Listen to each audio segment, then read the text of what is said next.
When COVID first hit and the governor closed schools and they had to pivot and go to online, uh, those like the first month or so, I did a lot of still lifes in my house. Um, and I painted, I'm not even sure, I've lost count on how many days, but every day I would make a cup of tea or a pot of tea, and I would paint the tea bags or draw the tea bags. People talk about how much their life has changed, and my life has changed too, but part of me is like, oh no, I'm still doing the same thing I do all the time, except for there's less kids around. I miss the kids.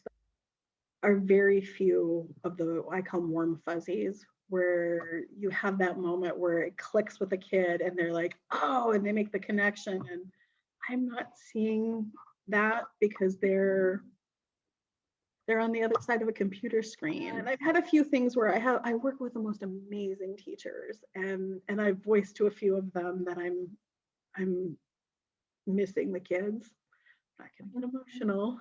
Yeah, no. And they send me videos of the kids working or the kids work, and I do sit here and have a little meltdown. I'm getting all like No, that's but I need them to send that to me because I'm sitting here trying to figure out how to make things interesting and fun and educational, and I don't know, like, is it working? I'm not there to see it.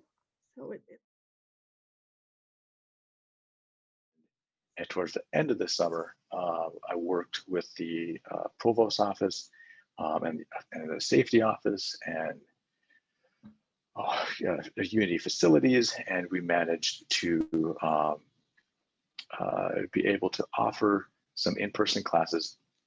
We were outside, and the classes are an hour long and limited to 8 kids, so really small, personal outdoor classes at the museum. And after getting those permissions, putting those out to the public, those classes just filled up. I hope that communities have realized how important the arts are in their economy too. When we have artistic events, that brings in a lot of outsiders and just helps generate revenue throughout our communities. So hopefully we'll see that communities make extra effort to ensure that artists are taken care of. My art career, I felt, was just starting to gain momentum. So I was doing a lot of traveling throughout the United States and participating in national shows and national events, such as there's one, it's called Swaya Indian Market, and it was coming up on the 99th year. And so a lot of art markets are based on what they've done in the past 100 years. And so I was starting to get known through events like that. And so, of course, it's a lot of studio time, but then we spend a lot of time traveling and so on. And I was, like I said, really starting to pick up momentum and receiving the national recognition for that. And then all of a sudden, COVID stepped in and just brought it to a complete halt. And I regard myself now as an artist in residence of the pandemic. It's the only way to look at it that makes any sense. But my regular sources of income are dried up. So what it forced me to do is look for new buyers, which also meant I have to drastically reduce my prices. Virus vibrancy, I call it. So what the pandemic did is it actually allowed me to get rid of some stuff, but it also meant the money I would make in a year disappeared in 2 weeks. And what do? Well, you hustle, you have to sell, you have to engage, you have to find a way to stay open, you have to look at your costs. Some things I've gotten rid of, some pieces I've said that I would never sell, I've sold.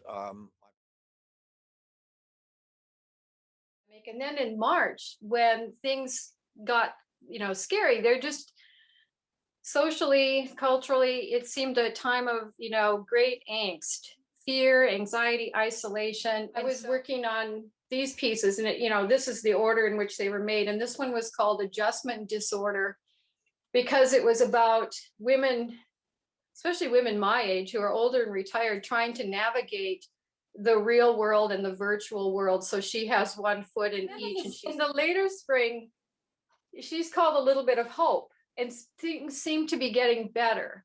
And so you can see she's much larger. The other pieces are smaller than her. And so, you know, that's kind of nice when you think about Hope was biggest.